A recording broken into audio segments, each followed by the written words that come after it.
Halo, salam sejahtera dan salam sehat buat kita semua. Perkenalkan, nama saya Agnes Betahari Purba. Saya peserta Latsar CPNS dari Kabupaten Simalungun, Angkatan 15 nomor absensi 6, yang diselenggarakan oleh BPSDM Provinsi Sumatera Utara dan LPP Angkatan Nusantara. Pada kesempatan kali ini saya akan menjelaskan tentang penerapan nilai-nilai dasar PNS, yaitu akuntabilitas dan nasionalisme dalam unit kerja yang saya tempati. Saya bekerja di unit kerja Puskesmas Pematang Silemauja Kabupaten Simalungun. Yang pertama itu adalah penerapan nilai-nilai dasar akuntabilitas. Dalam kehidupan sehari-hari, dalam pelaksanaan pekerjaan kami di Puskesmas Pematang Silemauja, ada beberapa hal yang telah kami kerjakan selama ini yang berkaitan dengan akuntabilitas. Yang pertama itu adalah semua pegawai mengisi daftar hadir dan hadir tepat waktu.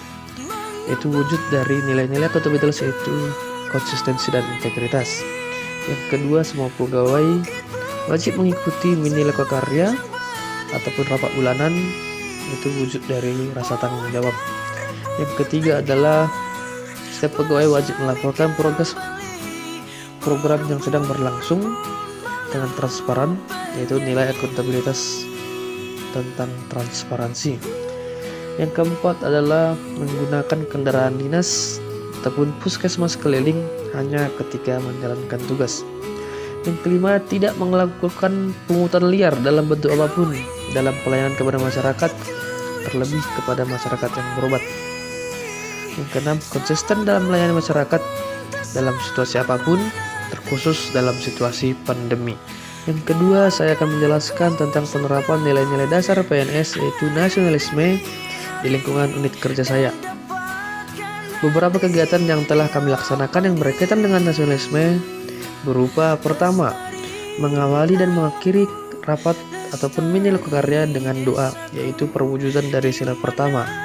Yang kedua, adanya rasa kekeluargaan di lingkungan unit kerja saya, di mana sebagai contoh turut merasakan jika ada rekan yang sedang mengalami kemalangan, kami turut hadir, turut mengumpulkan sumbangan untuk membantu, yaitu perwujudan dari sila kedua, kemanusiaan yang adil dan beradab. Yang ketiga, menggunakan batik sebagai pakaian dinas harian pada hari Kamis dan Jumat sebagai wujud dari sila ketiga, yaitu cinta tanah air ataupun persatuan Indonesia. Yang keempat, mengikuti apel pagi setiap hari Senin. Yang kelima adalah gotong royong dalam membersihkan dan menjaga kebersihan lingkungan. Itulah beberapa yang dapat saya sampaikan sebagai wujud dari penerapan nilai-nilai akuntabilitas dan nasionalisme di lingkungan unit kerja saya. Akhir kata, saya ucapkan terima kasih dan sampai jumpa di podcast berikutnya.